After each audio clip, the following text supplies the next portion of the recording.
Kanpur crime branch के cyber cell ने police अधिकारी बन लोगों को कॉल कर पॉर्न देखने की बात कहकर धमकाने और वसूली करने वाले गिरोह के 4 सदस्यों को पकड़ा है। उन्होंने कानपुर समेत आसपास के जिलों के 66 लोगों से 50 लाख रुपए से अधिक की ठगी की है। पकड़े गए मास्टरमाइंड समेत सभी चारों आरोपी महज 6वीं और 8वीं पास हैं। Indian cyber crime coordination centre के पास गिरोह की कई शिकायतें आईं। सेंटर के प्रतिबिंब पोर्टल पर वारदात का हॉटस्पॉट कानपुर के गुजैनी, बर्रा, किदवई नगर, नौबस्ता क्षेत्र बन रहे थे। यहाँ पर लोगों के पास कॉल आने, रुपए ट्रांसफर होने की सूचनाएं मिल रही थी। साइबर सेल ने खुद वादी बनकर रिपोर्ट दर्ज कराई। अपराधियों की लोकेशन जानकर उन्हें दबोच लिया। वही डीसीपी क्राइम कासिम आबिदी ने बताया कि शिवम बहुत छोटी उम्र में नोएडा चला गया था। वहां उसने कुछ वर्षों तक जनसुविधा केंद्र का संचालन किया। पिछले साल कानपुर लौटा और साइबर कैफे चलाने लगा। फिर 2 निजी बैंकों की फ्रेंचाइजी लेकर खाते खुलवाने का कार्य करने लगा। इससे लोगों के आधार और अन्य दस्तावेज तक उसकी पहुंच बन गई। चचेरे भाई अमित को नामी मोबाइल कंपनी के सिम बेचने की जिम्मेदारी दिला दी। फिर दस्तावेजों की मदद से दूसरे के नाम से चालू सिम लेकर खेल चालू किया। इस कार्य में गौरव ने भी मदद की। उसका नंदलाल चौराहे के पास साइबर कैफे है। टोटल साइबर थाने द्वारा आज 4 व्यक्तियों की टोटल अरेस्टिंग हुई है। ये हम लोगों को लगातार शिकायतें प्राप्त हो रही थी। I4C नाम का एक गृह मंत्रालय का पोर्टल है, जिसमें जो प्रतिबिंब पोर्टल एक चलाता है, जिसमें जो हॉटस्पॉट्स हैं उनके बारे में सूचना मिलती है। जैसे कोई कॉलर यदि किसी व्यक्ति के साथ फ्रॉड होता है, साइबर फ्रॉड होता है, और वो NCRP पोर्टल पर प्रतिबिंब पोर्टल पर अपनी कंप्लेंट यदि दर्ज कराता है, तो उसमें जो फ्रॉड कॉल जहाँ से आई थी वहाँ का लोकेशन जो है वो उसमें रजिस्टर हो जाता है। और इस तरह से हॉटस्पॉट्स इसमें चिन्हित होते हैं, रेड हॉटस्पॉट चिन्हित होते हैं। तो हम लोग लगातार इसकी ट्रैकिंग और इसकी मॉनिटरिंग कर रहे थे। तो इसमें ये आया कि कानपुर में भी इस तरह के हॉटस्पॉट्स हम लोगों ने देखे और इसके ऊपर फिर कुछ वर्क किया हम लोगों ने। इसकी लोकेशंस और इन पे जो जिस तरह के ट्रांजैक्शंस हो रहे थे उसको हम लोगों ने स्टडी किया। उसका जो खाका था उसको हम लोगों ने स्टडी किया और इसके आधार पर 4 साइबर अपराधियों की आज अरेस्टिंग हुई है। इनका नाम है शिवम वर्मा, अंकित दीक्षित, गौरव सचान और ये कासान राइन।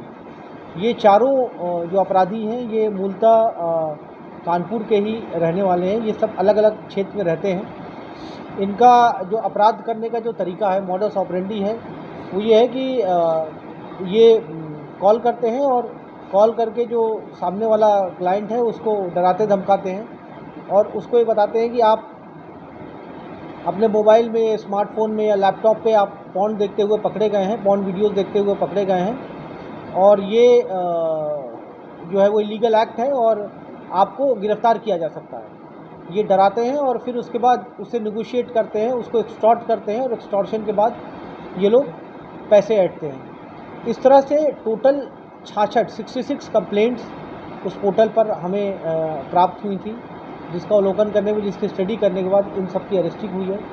इनके पास से biometric machine, payment machine, prepaid sims, mobile phone, कुछ डिवाइसेस हम लोग को प्राप्त हुई हैं, जिसकी हम लोग अभी, क्योंकि अभी इनकी अरेस्टिंग हुई है, इसको हम लोग डिटेल में स्टडी कर रहे हैं। जिनके साथ इन लोगों ने फ्रॉड किया है, क्योंकि संख्या बहुत ज़्यादा है, उसकी हम लोग एनालिसिस कर रहे हैं। उनके बैंक अकाउंट्स कितने का फ्रॉड हुआ है, उनसे व्यक्तिगत रूप में हम लोग संपर्क करने का प्रयास कर रहे हैं।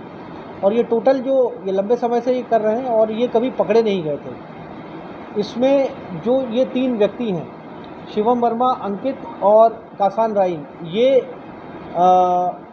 कक्षा 6 और 7 तक ही पढ़े हैं। ये दर्शाता है कि कम पढ़े लिखे होने के बावजूद ये सब शातिर अपराधी हैं और भोले भाले लोगों को ये लोग फंसा करके उनसे पैसा एक्सटॉर्ट करते हैं। इन सभी को अरेस्ट करके आज माननीय न्यायालय के समक्ष प्रस्तुत किया जाए जुडिशियल रिमांड के लिए। शेष इसमें 2 अभियुक्त अभी बचे हुए हैं, अमन और राहुल, जिनको कि हम लोगों ने अभी वांछित दिखाया है। इनकी भी शीघ्र गिरफ्तारी सुनिश्चित करेंगे।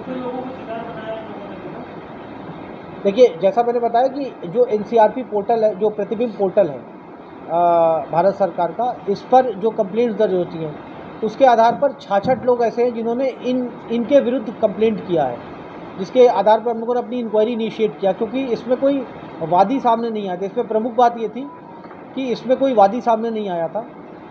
प्रतिबिंब पोर्टल के माध्यम से जो ऑनलाइन कंप्लेंट्स आई थी उन्हीं के आधार पे इनको ट्रैक किया गया और उनको पकड़ा गया। इनका गैंग और भी कहीं सक्रिय है क्या? क्या कोई आपराधिक इतिहास पहले का भी रहा है?